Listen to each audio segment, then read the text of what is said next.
ইংলিশে ফ্লুয়েন্টলি কথা বলার জন্য আপনাকে এই বাক্যগুলো বারবার প্র্যাকটিস করতে হবে এবং এই বাক্যগুলো আপনাকে জানতে হবে।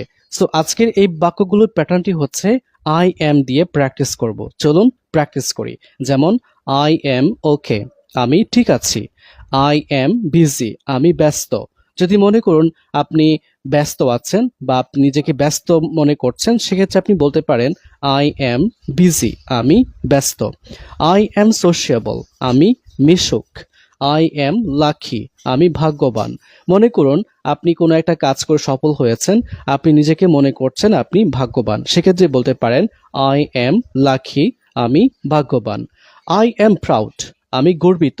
কোনো একটা কাজ করেছেন এবং সেটাতে আপনি সফল হয়েছেন, সেক্ষেত্রে বলতে পারেন বা আপনি নিজেকে অনুভব করছেন আপনি গর্বিত, সেক্ষেত্রে বলতে পারেন আই এম প্রাউড, আমি গর্বিত। আই এম ফিট, আমি উপযুক্ত। কোনো একটা কাজে আপনি উপযুক্ত, সেক্ষেত্রে বলতে পারেন আই এম ফিট, আমি উপযুক্ত। আই এম ট্রাস্টি, আমি তৃষ্ণার্ত। আপনার খুব পানি পিপাসা পেয়েছে, সেক্ষেত্রে বলতে পারেন আই এম ট্রাস্টি, আমি তৃষ্ণার্ত। আই এম অপটিমিস্টিক, আমি আশাবাদী। আপনি কোনো একটা কাজে আশাবাদী, সেক্ষেত্রে বলতে পারেন I M optimistic. I am so, আমি মোটামুটি। আপনাকে কেউ জিজ্ঞেস করছে আপনি কেমন আছেন, সেক্ষেত্রে বলতে পারেন I am so. I am shy, আমি লজ্জিত। কোনো একটা কাজে আপনি লজ্জিত, সেক্ষেত্রে বলতে পারেন I am shy. I am sorry, আমি দুঃখিত। আপনি কোনো একটা বিষয়ে ভুল করেছেন, সেক্ষেত্রে আপনি বলতে পারেন আই এম সরি, আমি দুঃখিত। আই এম টকিং, আমি কথা বলছি। আপনি কারোর সাথে কথা বলছেন, সেক্ষেত্রে বলতে পারেন আই এম টকিং, আমি কথা বলছি। আই এম ফিলিং, আমি অনুভব করছি। আই এম কনসার্নড, আমি উদ্বিগ্ন। আই এম ডিভোটেড, আমি অনুগত।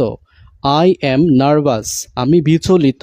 আপনি কোনো একটা বিষয় নিয়ে নার্ভাস বা প্রথম কোনো একটা কাজ করেছেন, সেক্ষেত্রে আপনি নার্ভাস ফিল করছেন, আপনি বলতে পারেন আই এম নার্ভাস, আমি বিচলিত। আই এম ইমপ্রুভিং, আমি উন্নতি করছি। কোনো একটা কাজে আপনি উন্নতি করছেন, সেক্ষেত্রে বলতে পারেন আই এম ইমপ্রুভিং, আমি উন্নতি করছি। আই এম ওয়ার্কিং, আমি কাজ করছি। আপনি কোনো একটা কাজ করতেছেন, এক্ষেত্রে বলতে পারেন I am working. I am so tired, আমি খুবই ক্লান্ত। মনে করুন আপনি কাজ করে খুবই ক্লান্ত, সেক্ষেত্রে বলতে পারেন আই এম সো টায়ার্ড, আমি খুবই ক্লান্ত। আই এম অ্যাস্টনিশড, আমি বিস্মিত। আই এম আনম্যারিড, আমি অবিবাহিত। যদি আপনি বিবাহিত না হন, সেক্ষেত্রে বলতে পারেন আই এম আনম্যারিড, আমি অবিবাহিত। আই এম নার্ভাস, আমি বিচলিত। আই এম প্লেয়িং, আমি খেলছি বা খেলতেছি। যদি আপনি কোনো একটা বিষয় খেলতেছেন,